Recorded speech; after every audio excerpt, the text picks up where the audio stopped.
በዜና አበው ላይ አንድ ሽፍታ ነበረ እና ያ ሽፍታ በጣም ኃጢያት ሰርቶ ሰው እየገደለ ስለተቸገረ የሆነ ቀን ንስሐ ልገባ ብሎ ሄደ እና ንስሐ ሊገባ ከሄደ በኋላ ንስሐውን የሚቀበሉትን ካህን ኑዛዜውን መናዘዝ ሲጀምር ብዙ ሰው እንደገደለ ሰሙ እና የገደለውን ሰው ቁጥር ብዛት ሲጠይቁት ብዙ እንደሆነ ሲያውቅ አንተ ምናምን ሲሉት እሳቸውን ማንቆ ገደላቸው አንድ ከዛ በኋላ እሳቸውን ጥሎ ደግሞ ሌላ ካህን ፍለጋ ሄደ ሌላም ካህን አገኘ አሁንም እሳቸው ደነገጡ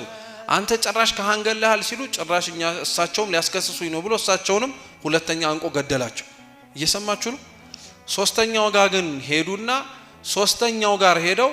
ልክ ሲናዘዙ ወይ ይሄማ ቀላል እኮ ነው አሉት አሁን ካመግደል ቀላል ነው ማለት አይደለም ግን እሳቸውንም ምን እንዳያረጋቸው እንዳይገላቸው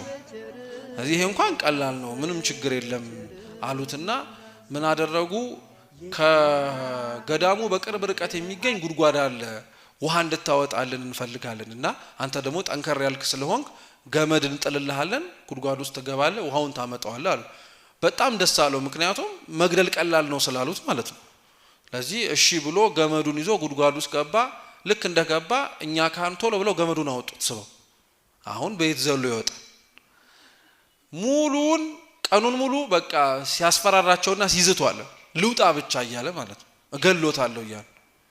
አንዱን ቀን ሙሉ በሙሉ በጾም አሳደሩት ሁለተኛው ቀን ላይ መጡ አሁንም እየጮኸ ነው እየዛተ ነው ማታ ላይ አንድ ዳቦ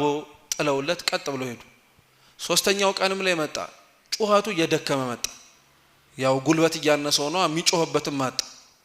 እገሎታለሁ ብቻ ልውጣን የሚለው ከተወሰኑ ቀናት በኋላ እየዋለ እያደረ ለካ በቀን አንዴ እየበላ እየጾመ አይደል ልክ የመጨረሻው ያቺ ቀን ላይ ሲደርሱ ያ ሰውዬ ሞቶ ተገኘ እና ሞቶ ሲገኝ አይ አበቃለት ሲሉ የእግዚአብሔር መላእክት ያንን ሰው